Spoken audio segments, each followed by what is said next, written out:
इस अस्थान ते सतगुरु श्री गुरु तेग बहादुर साहब जी महाराज ने 26 साल 9 महीने 13 दिन भारी तपस्या करनी की है और इस अस्थान ते सतगुरु श्री गुरु तेग बहादुर साहब जी महाराज जी नूं गुरता गद्दी दा तिलक बाबा बुढ़ा साहब जी दे कुल दे विचों भाई गुरदित्ता जी ने लाउणा कीता। इस अस्थान ते ही माता गंगा जी सत्कारयोग जिन्हां ने इस अस्थान ते 5 भूतक शरीर नूं त्यागना कीता।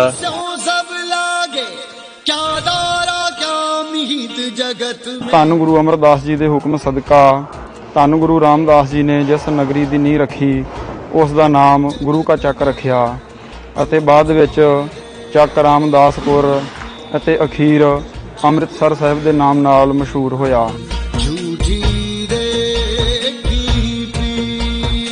सतगुरु श्री गुरु तेग बहादुर साहब जी महाराज जिथे कोई याद करता है सतगुरु सहाय होना करन सतगुਰਾਂ ਦਾ फरमान है। जिथे हर आराधी है तिथे हर मित सहाई गुर किरपा ते हर मन वसै होर बिद लिया न जाई।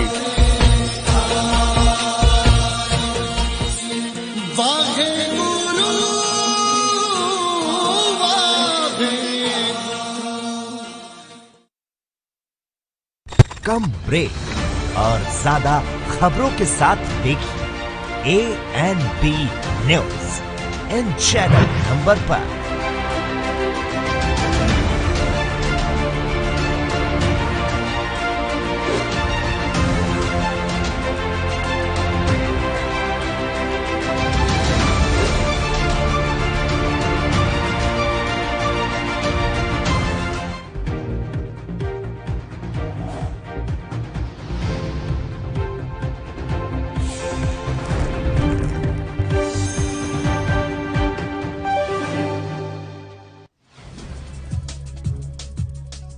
कोरोना पर बोले मुख्यमंत्री शिवराज सिंह चौहान, कहा गांव में छोटी छोटी समितियां बना रहे हैं, कोरोना कर्फ्यू और बचाव के लिए खुद तय करेगी उपाय। आरएलडी अध्यक्ष चौधरी अजीत सिंह का कोरोना से निधन, छत्तीसगढ़ मुख्यमंत्री भूपेश बघेल ने ट्वीट करते हुए जताया शोक।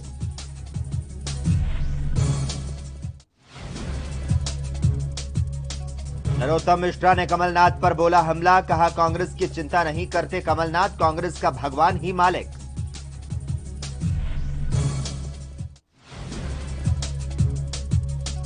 और छत्तीसगढ़ में 18 से 45 साल के वैक्सीनेशन पर लगी रोक, हाईकोर्ट ने सरकार को पुनर्विचार करने के दिए निर्देश, कहा वैक्सीनेशन पॉलिसी पर पुनर्विचार करे सरकार।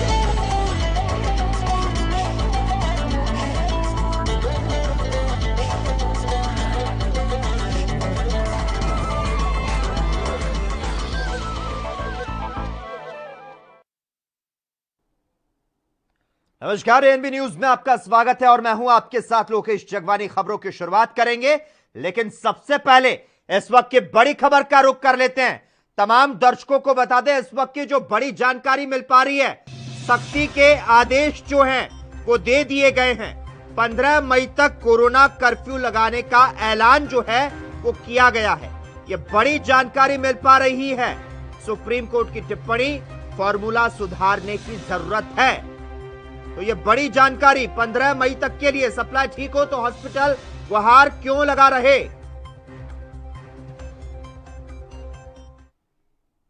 खबरों में आगे बढ़ते हैं। कांग्रेस के नेता और नगर पालिका अध्यक्ष दीपक की अगर बात करें तो यहां पर उनका गुरुवार तड़के निधन होने की जो जानकारी है वो सामने आई है।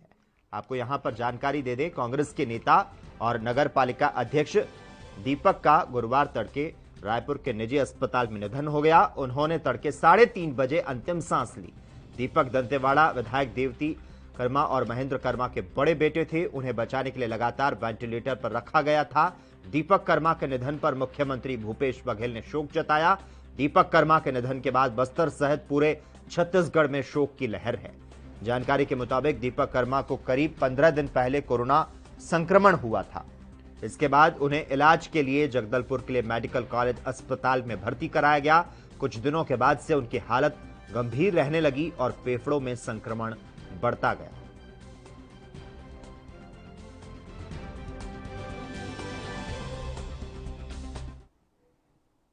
पूर्व केंद्रीय मंत्री और राष्ट्रीय लोकदल के अध्यक्ष चौधरी अजीत सिंह का गुरुवार को 82 वर्ष की उम्र में निधन हो गया। उनके बेटे जयंत चौधरी ने ट्वीट करते हुए इस बात की जानकारी दी।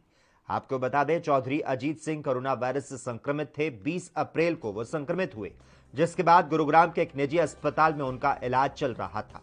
जयंत चौधरी ने बताया कि 20 अप्रैल को चौधरी अजीत सिंह के कोरोना संक्रमित होने का पता चला। वो अंतिम समय तक लड़ते रहे और आखिरकार 6 मई को सुबह उन्होंने अंतिम सांस ली। जयंत ने कहा, अपने पूरे सफर में चौधरी साहब को काफी लोगों का सम्मान और प्यार मिला और उन्होंने लोगों के कल्याण के लिए खूब प्रयास किए। वहीं अजीत चौधरी के निधन पर छत्तीसगढ़ के मुख्यमंत्री भूपेश बघेल ने शोक व्यक्त किया।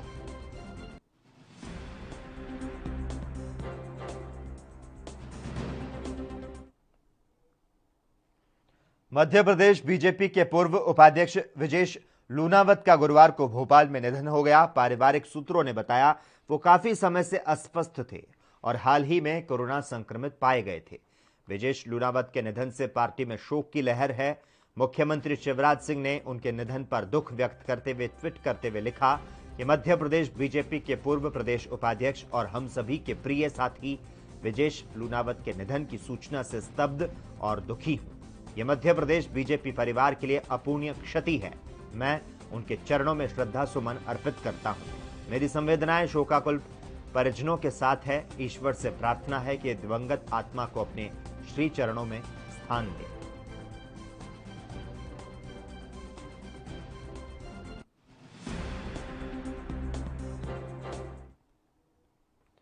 मध्य प्रदेश के मुख्यमंत्री शिवराज सिंह चौहान ने कहा कि हम गांव में छोटी छोटी समितियां बना रहे हैं जो खुद तय करेगी कोरोना कर्फ्यू और कोरोना से बचने के उपाय के बारे में। हमने अब कोरोना संक्रमण पर लगभग नियंत्रण पा लिया है। कोरोना संक्रमण की स्थिति में लगातार सुधार हो रहा है।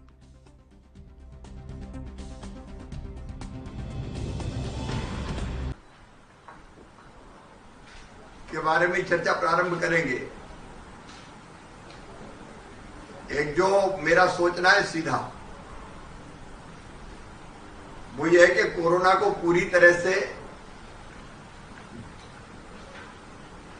कब्जे में करके कंट्रोल करके उसको यहीं के यहीं रोकना है। उस दिशा में संतोषजनक चीज ये कि हमने अब लगभग संक्रमण पर नियंत्रण पा लिया है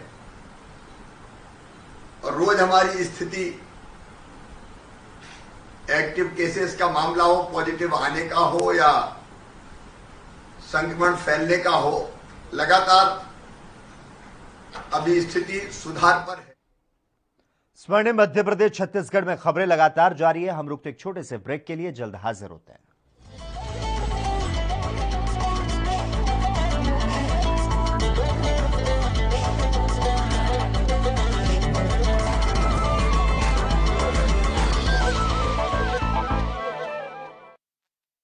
क्या आप दुबले पतले कमजोर हैं? आपकी सेहत नहीं बनती, भूख कम लगती है, वजन नहीं बढ़ता। दरअसल मेन बात खाना पीना खाना नहीं है, मेन बात है खाया पिया लगना। और अगर खाया पिया लगेगा ही नहीं तो सेहत बनेगी कैसे? इसलिए हमारी संस्था सन्यासी आयुर्वेदा ने एक ऐसी दवा बनाई है जो कि आपके पाचन तंत्र को, आपके लीवर सिस्टम को ठीक करने का काम करती है, ताकि आप जो भी खाएं उसका पूरे का पूरा निचोड़ आपके शरीर को लगे, आपकी भूख बढ़े, खाया पिया सही से लगे, नया खून बने, हड्डियों में जान आए, वजन बढ़े, ताकत बढ़े, चेहरे पर नूर आए और आप मोटे तगड़े खूबसूरत पर्सनैलिटी के मालिक बन जाएं। यह दवा पूरी तरह से आयुर्वेदिक होती है। इसका शरीर पर कोई भी साइड इफेक्ट, कोई भी नुकसान या दुष्प्रभाव नहीं होता। लड़के लड़कियां दोनों इसका इस्तेमाल कर सकते हैं और पहले 15 दिन के अंदर ही आपको इसका असर महसूस हो जाएगा। सिर्फ 650 रुपए की पूरे 1 महीने की दवा होती है और आप इसे घर बैठे 01145454545 पर फोन करके दवा मंगवा सकते हैं।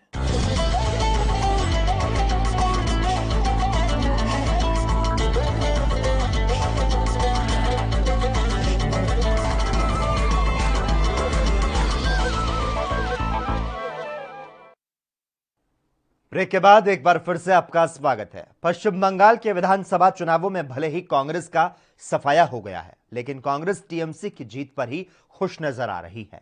अब कांग्रेस के सीनियर लीडर कमलनाथ का कहना है कि ममता बनर्जी आज देश की नेता हैं। कमलनाथ ने कहा कि ममता बनर्जी देश की नेता हैं जिन्होंने पीएम नरेंद्र मोदी और सीबीआई, ईडी जैसी केंद्रीय एजेंसियों को मात दी।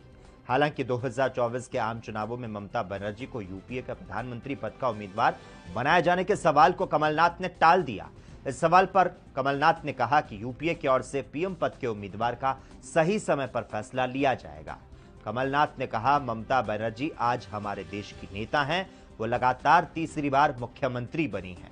हालांकि ममता को पीएम पद का उम्मीदवार बनाए जाने को लेकर कमलनाथ ने इसके बारे में अभी तक कहा जा सकता है कि यूपीए की ओर से इस बारे में फैसला लिया जाएगा।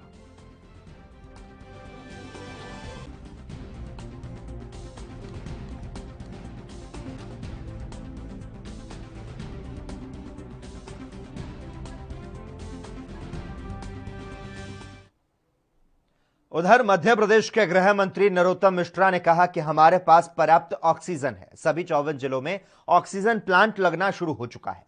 बड़ी तहसील से भी ऑक्सीजन प्लांट लगाने की मंजूरी दी गई है। 1 महीने में कई ऑक्सीजन प्लांट काम करने लगेंगे।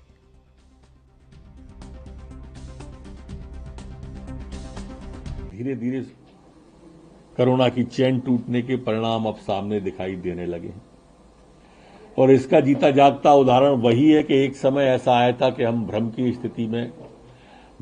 स्थिति के कारण भय की स्थिति में आ गए थे, तो रेलवे की रैक हमको लगवानी पड़ी थी उसको बनाने के लिए। कोरोना के लोग कहीं इतने ना हो जाएं कि हमें रेल के डिब्बों के अंदर शिफ्ट कराना पड़े, और आप पिछले 8 दिन में देखेंगे एक भी व्यक्ति को वहां नहीं ले जाना पड़ा है। अस्पतालों के अंदर पर्याप्त व्यवस्था मध्य प्रदेश के अंदर है।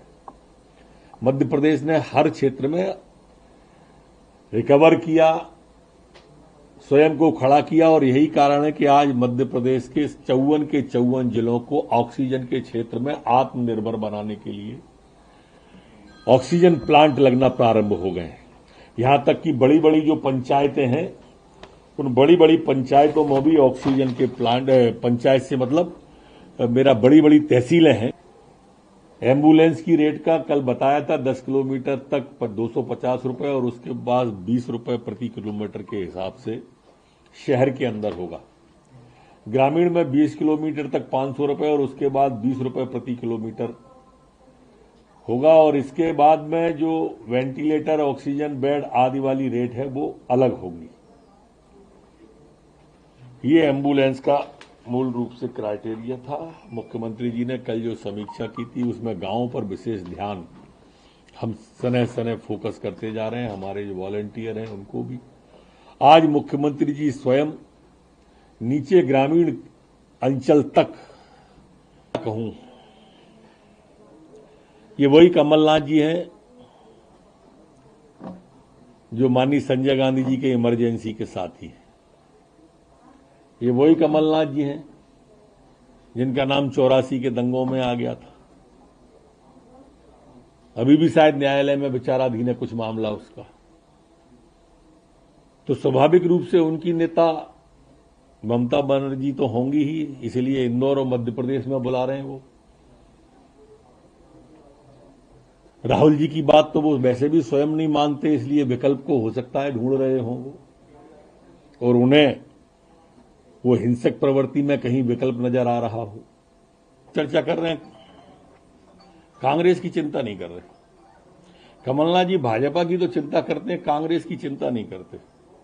यही उनकी विशेषता है, वो जहां रहते हैं वहां को छोड़ के बाकी सबकी चिंता करते हैं। कांग्रेस आज मध्य प्रदेश में इस हाल में जो आ रही है वो इन्हीं की वजह से आ रही है। अब कपिल सिब्बल जी ने कौन सी गलत बात कही है आप सोचो। पश्चिम बंगाल में 00 आ गया और राहुल जी कह रहे थे आई एम हैप्पी, यानी मी हैप्पी, क्या लिखा था वो ट्वीट पे। अब जहां पार्टी 44 से 0 पे आ जाए और अगला पूर्व राष्ट्रीय अध्यक्ष हैप्पी हो जाए, उस पार्टी का तो भगवान ही मालिक है। फिर हमसे कहेंगे कि हमने कहा था कि कांग्रेस मुक्त भारत। पश्चिम बंगाल में ममता बनर्जी की जीत को लेकर मध्य प्रदेश में सियासत शुरू हो चुकी है। भोपाल सांसद प्रज्ञा ठाकुर ने पश्चिम बंगाल सरकार पर विवादित टिप्पणी की। उन्होंने सोशल मीडिया पर पोस्ट करते हुए लिखा कि पश्चिम बंगाल को मुमताज का लोकतंत्र बताया और हिंदू कार्यकर्ताओं की निर्मम हत्या, बलात्कार की घटनाओं पर नाराजगी जाहिर की। उन्होंने कहा कि अब लोगों को असम में शरण लेनी पड़ रही है। इसके लिए एकमात्र उपाय राष्ट्रपति शासन और एनआरसी है। वहीं साध्वी प्रज्ञा ने ममता बनर्जी पर निशाना साधते हुए कहा कि संतों और वीरों की भूमि पर ताड़का का शासन हो गया। आपको बता दें, प्रज्ञा ठाकुर ने पिछले चुनाव में भोपाल लोकसभा सीट से कांग्रेस नेता और पूर्व मुख्यमंत्री दिग्विजय सिंह को हराया था। इसके बाद से वे कई मुद्दों पर विवादित टिप्पणी कर चुकी हैं।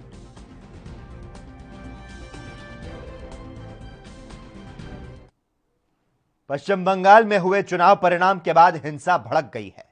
इस हिंसा में बीजेपी कार्यकर्ता की हत्या करने का मामला सामने आया। वहीं अब इसका विरोध होने लगा है। दरअसल हत्या का आरोप टीएमसी कार्यकर्ताओं पर लग रहा है, जिसके बाद बीजेपी के समर्थक हिंसा के विरोध में सीएम ममता का पुतला फूंक रहे हैं।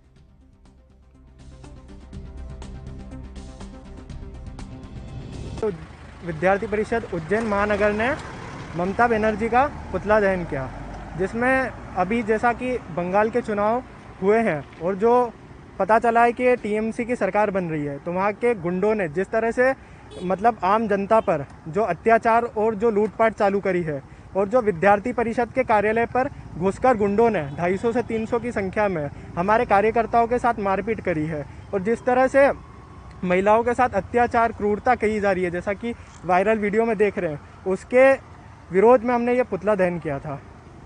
लॉकडाउन का समय चल रहा है, आपने पुतला दहन भी किया है और सोशल डिस्टेंसिंग का ध्यान रखा दिया आप लोगों ने, तो आगे इसमें और क्या करना चाहेंगे आप आगे? ये जैसे अपन अभी सोशल डिस्टेंसिंग और ये सारा फॉलो किया है अपन ने, तो उसके बाद से जो भी आगे से निर्णय आएगा वो हम वैसे वैसे विरोध प्रदर्शन करेंगे, क्योंकि ये देश का मामला है। इसमें देख रहे हैं हम कि हमारे देश के मध्य प्रदेश में लगातार रेमडेसिविर इंजेक्शन का संकट गहरा रहा है और इस बीच कांग्रेस विधायक संजय शुक्ला ने इंदौर के प्रभारी मंत्री तुलसी सिलावट के बेटे पर इंजेक्शन बेचने का आरोप लगाया। वहीं विधायक संजय शुक्ला ने कहा कि शहर के सभी शमशान घाट में लाशें जल रही हैं। प्रभारी मंत्री चूड़ी पहनकर घर में बैठे हैं। जिन अस्पतालों के दौरे कर रहे हैं उन्हें भी चालू नहीं करवा पा रहे। उन्होंने कहा कि प्रभारी मंत्री आम लोगों को इंजेक्शन मुहैया नहीं करा पा रहे। इसके बजाय उनके बेटे चिंटू सिलावट अपने घर से इंजेक्शन बेच रहे हैं। ऐसी शिकायतें अन्य विधायकों और बीजेपी नेताओं को लेकर भी मिली हैं। हमने यही बताया कि हम लगातार 15 दिन से 20 दिन से इंदौर लड़ रहे हैं, प्रशासन से भी लड़ रहे हैं, मंत्री से भी लड़ रहे हैं, मुख्यमंत्री को भी बोल रहे हैं, परंतु इंदौर में जो उनका सपनों का शहर था मुख्यमंत्री का, वो इंदौर में अभी तक एक बार भी इंदौर में नहीं आए। परंतु कमलनाथ जी इंदौर में आके इंदौर की जनता से मिले, हम लोगों से बात करी, उन्होंने पूरा हालचाल पूछा कि भाई यहाँ इंजेक्शन कितने आ रहे हैं, ऑक्सीजन कितना आ रहा है, अस्पताल कितने चालू हुए। हमने उनको सब बताया कि इंदौर में एक सेवाकुंज अस्पताल था, उन्होंने सिर्फ उनको मात्र चालू किया। एमबाई का अस्पताल है जहाँ तैयार है उसको चालू नहीं किया, नर्सिंग कॉलेज वहाँ तैयार है उसको चालू नहीं किया, डेंटल कॉलेज उसको चालू नहीं किया, मेरा खुद का हॉस्टल वो चालू नहीं किया। परंतु ये सिर्फ आंकड़े दिखा रहे हैं और काम नहीं कर रहे हैं। और इंदौर में लाशों को ढेर लगे। इंदौर के अंदर 52 शमशान है, उन शमशानों में सब में लाशें जल रही है और ये 5 से 10 लाशें बता रहे हैं। वो इंदौर के जितने विधायक हो, जितने मध्य प्रदेश में कोरोना संक्रमण के बीच इंदौर के जिला स्वास्थ्य अधिकारी पूर्णिमा गडरिया ने नौकरी से इस्तीफा दे दिया है। उन्होंने इसके लिए कलेक्टर मनीष सिंह को जिम्मेदार ठहराया। डॉक्टर गडरिया ने स्वास्थ्य आयुक्त को अपना इस्तीफा भेज दिया है। डॉक्टर पूर्णिमा ने इंदौर कलेक्टर मनीष सिंह पर गंभीर आरोप लगाए। उन्होंने कहा, काम बिगड़ने पर कलेक्टर स्वास्थ्य विभाग पर आरोप लगा देते हैं। कलेक्टर के रवैये से नाराज होकर डॉक्टर ने स्वास्थ्य आयुक्त को अपना इस्तीफा भेज दिया। आपको बता दें, इनके मुताबिक कुछ समय पूर्व कलेक्टर मनीष सिंह ने कहा था कि नौकरी छोड़ दो या मैं तुम्हें सस्पेंड कर दूंगा।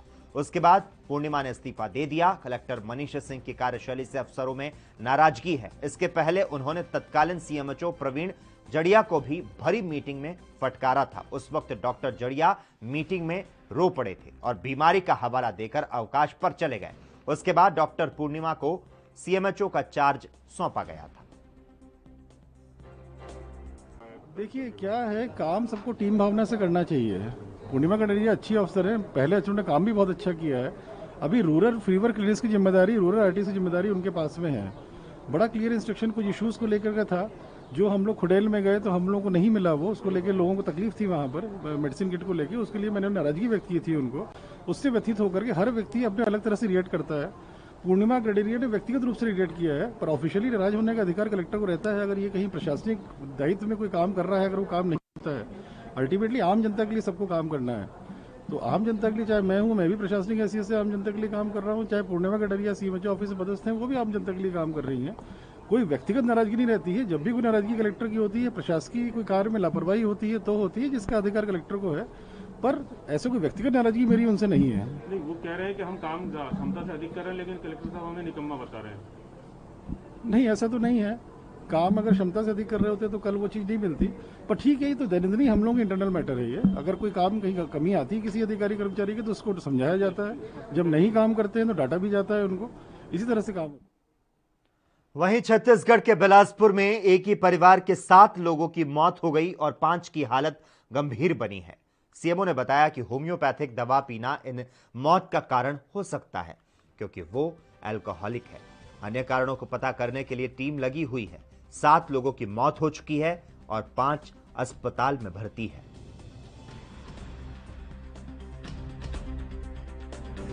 तो नहीं किया है।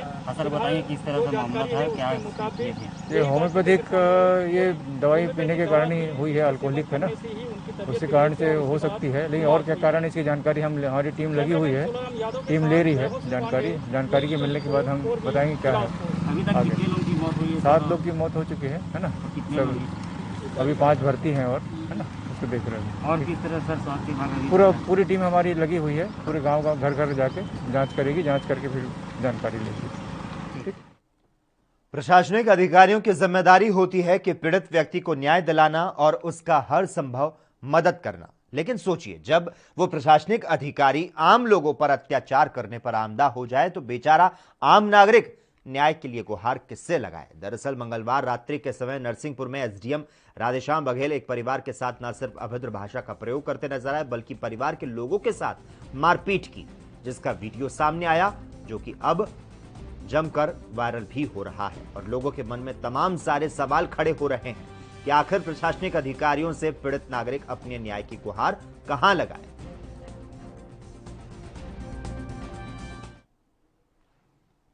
मध्य प्रदेश के भोपाल में कोरोना कर्फ्यू के दौरान दुकानें बंद रहीं और ट्रैफिक पुलिसकर्मी वाहनों की जांच करते नजर आए। आपको बता दें, देश में कोरोना की रफ्तार थमने का नाम नहीं ले रही। लगातार कोविड-19 के केस बढ़ते जा रहे हैं। कोरोना की रोकथाम के लिए सरकार सख्ती दिखा रही है, लेकिन फिर भी लोग कोरोना गाइडलाइन की पालना नहीं कर रहे, सोशल डिस्टेंसिंग का पालन नहीं कर रहे और ना ही मास्क लगा रहे हैं, जिसके चलते लगातार मौत का आंकड़ा बढ़ता जा रहा है।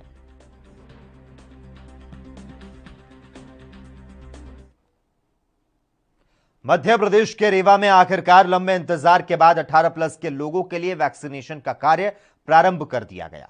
पहले यह टीका 1 मई से लगना था, जिसके लिए लोगों ने रजिस्ट्रेशन करा लिया था, लेकिन टीके की खेप आने में लेट होने के चलते टीकाकरण का कार्य अब 5 मई से शुरू किया गया, जिसकी औपचारिक शुरुआत सिंधु भवन में की गई। टीका लगवाने के लिए सबसे पहले 18 से 44 वर्ष तक के लोगों का रजिस्ट्रेशन होना अनिवार्य किया गया। रजिस्ट्रेशन के बाद सेंटर और टीका लगाए जाने का समय और स्थान निर्धारित किया जाएगा। बिना रजिस्ट्रेशन ये वैक्सीन उपलब्ध नहीं होगी, इसीलिए रजिस्ट्रेशन कराना जरूरी होगा। 5 और 6 तारीख को हम सिर्फ 100 लोगों का कर रहे हैं, फिर 8 और 10 तारीख को हम लोग 700 लोगों का करेंगे, उसके बाद 12, 13 और 15 तारीख को 1,000 लोगों का करेंगे। इसमें वैक्सीनेशन का ये है कि व्यक्ति को खुद अपना रजिस्ट्रेशन करना है, उसको रजिस्ट्रेशन करने के बाद डेट मिल जाएगी और जगह बता दिया जाएगा, वो वहाँ पे आकर के अपना वैक्सीनेशन करा सकता है। जिनका रजिस्ट्रेशन रहेगा उन्हीं का वैक्सीनेशन होगा, अलग से कोई वैक्सीनेशन नहीं होगा। 18+ में हम लोग कोवैक्सीन यूज कर रहे हैं। सेंटर कहाँ अभी एक ही सेंटर बनाया, क्योंकि आज 100 लोगों को करना था। सिंधु भवन जो कि जिला अस्पताल के बगल में है, चूँकि हॉस्पिटल में कोविड पेशेंटों को देखते हुए हॉस्पिटल से बाहर सेंटर लगाने का निर्देश प्राप्त हुआ है, हम लोगों ने सिंधु भवन में यहाँ पे किया है। तो देखा जा रहा है कि जो रजिस्ट्रेशन करा रहे हैं उसमें अभी सेंटर के प्लेसेस नहीं शो कर रहे हैं। देखिए, एक दिन में 100 होना है और रजिस्ट्रेशन करवा लिया है 10,000 20,000 लोगों ने, तो जैसे जैसे क्रम वाइज जो है उनको डेट दिया जाएगा। छत्तीसगढ़ सरकार ने वैक्सीनेशन पॉलिसी पर हाईकोर्ट की आपत्तियों के बाद 18 से 44 आयु वर्ग के वैक्सीनेशन को स्थगित कर दिया है। स्वास्थ्य विभाग ने बुधवार को जिला कलेक्टरों को एक परिपत्र भेजकर इस बारे में सूचित किया, क्योंकि वर्तमान पॉलिसी के तहत टीकाकरण को अदालत की अवमानना माना जा सकता है। आपको बता दें, छत्तीसगढ़ हाईकोर्ट ने मंगलवार को राज्य सरकार से कहा था कि वे टीका आवंटन का उचित अनुपात तय करें और अपनी नीति पर पुनर्विचार करें। कोर्ट ने 18 से 44 वर्ष की आयु वर्ग का टीकाकरण सामाजिक आर्थिक ग्रुप के आधार पर करने पर ऐतराज करते हुए कहा कि टीकाकरण में ऐसे भेदभाव करना सही नहीं। टीकाकरण WHO की गाइडलाइन के अनुसार होना चाहिए। कोर्ट ने यह बात छत्तीसगढ़ सरकार की नीति की चुनौती देने वाली याचिका पर सुनवाई के दौरान कही। इंदौर में विधायक संजय शुक्ला के नेतृत्व में निःशुल्क दवाइयों का वितरण किया गया। आपको बता दें कि कोरोना महामारी के लक्षण जैसे सर्दी, खांसी, गले में तकलीफ, बदन दर्द, बुखार समेत कई लक्षणों से पीड़ित नागरिकों को निःशुल्क दवाई का वितरण किया गया।